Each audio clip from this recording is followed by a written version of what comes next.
Hello, in today's video I will show you how to use expression tags to control emotion in speech.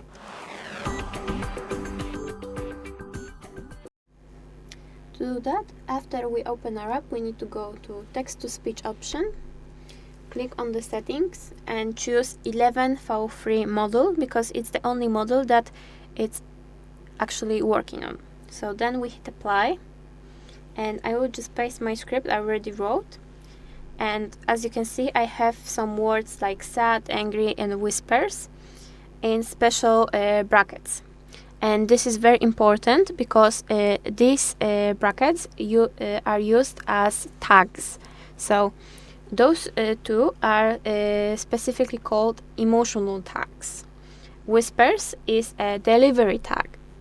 And there are a few lists of the words you can use as such. For emotional tags, for example, it will be sad or happy or angry.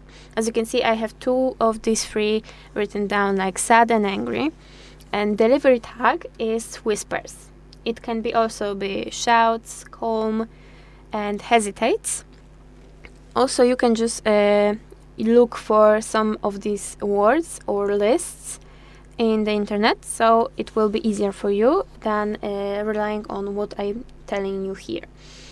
And after this, we need to choose the speaker. I will stay with this one, but when you want to change the speaker, we need to go to the voices and then choose one. And then you need to press generate. It will be using our credits, of course. And here we can... I never thought this would happen. You lied to me. Keep your voice down. And as you can just heard, we had our emotions in the speech. So if you want to use emotions in the speech, you just need to use these special brackets with these emotional tags.